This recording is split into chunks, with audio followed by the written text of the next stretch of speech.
George Orwell, the great writer, is probably best known for penning the famed dystopian novels 1984 and Animal Farm, which are not only considered two of the greatest classics ever written, but are to be understood as an astute warning about the rise of fascist rulers all over the world. Born as Eric Arthur Blair, George Orwell was an interesting man who, in his short lifespan of just 46 years, tried his hand at several different careers.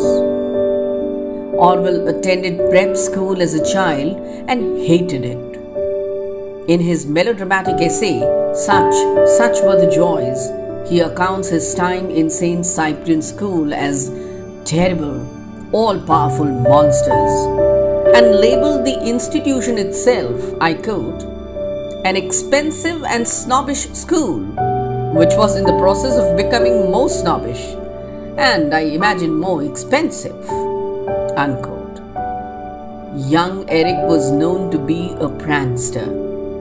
According to Sir Bernard Crick's biography, George Orwell Alive, he was expelled from his school for sending a birthday message attached to a dead rat to the town surveyor. Eric made a song about his school's housemaster, making fun about the latter's appearance and his penchant for Italian art. The practical joker that Orwell was, he would falsely reply to advertisements in newspapers, making many salesmen see in him a prospective buyer. And then, after a considerable correspondence, Orwell would suddenly cease to respond, creating such confusion and chaos. Eric never worked consistently in his lifetime.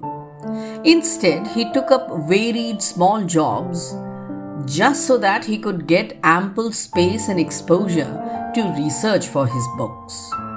In his life, he worked as a police officer for the Indian Imperial Police in Burma, as a high school teacher, a bookstore clerk, a propagandist for the BBC during World War II, a literary editor, and a war correspondent.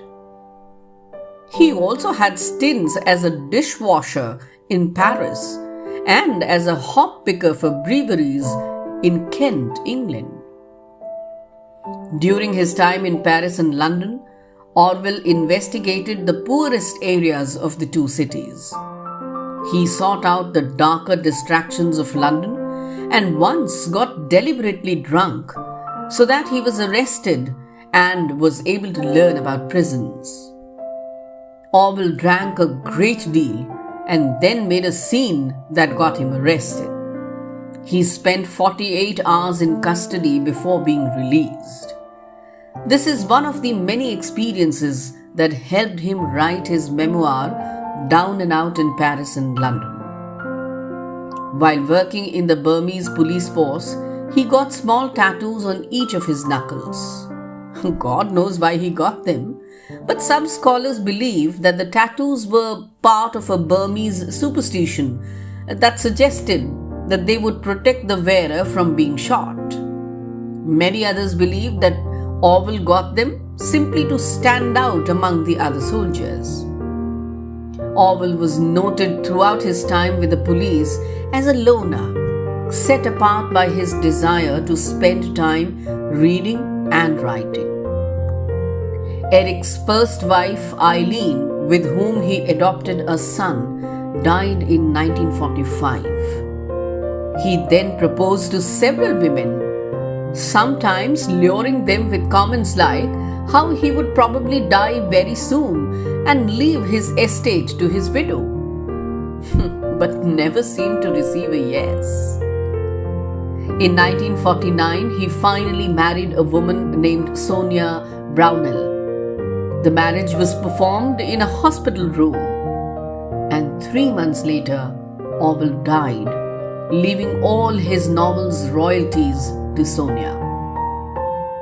It was believed that Sonia married Orwell with mixed motives of pity and the desire to sleep with famous writers. which was one of her hobbies. She lost all the money acquired through Orwell's royalties and died in poverty in 1980. Orwell had a dislike for Gandhi and a fondness for Hitler, though he was opposed to Nazi Germany. He admitted in 1940, I quote, "I have never been able to dislike Hitler. Hitler, it seems, grasped the falsity of the hedonistic attitude to life," unquote. An attitude which Orwell called the attitude of, I quote, "nearly all Western thought since the last war, certainly all progressive thought," unquote. Orwell opined that Hitler's military success on the continent proved once and for all the superiority of a planned economy. He considered the weapon of satyagraha used by Gandhi as useless and a weapon that wouldn't succeed anywhere else. It is a different story that a few years later, Martin Luther King Jr. would use the same method for demanding equal rights for the blacks. He once said, I quote, "I have never been able to feel much liking for Gandhi, but I do not feel sure that as a political thinker he was wrong in the main, nor do I believe that his life was a failure," unquote. In his lifetime, George Orwell was regarded even by his friends as a man of contradictions. It was said that the closer you got to him, the colder and more critical he became. As a writer, he was often hardest on his allies. He was a middle-class intellectual who despised the middle class and was contemptuous of intellectuals. George Orwell was a socialist whose aim was to abuse socialists.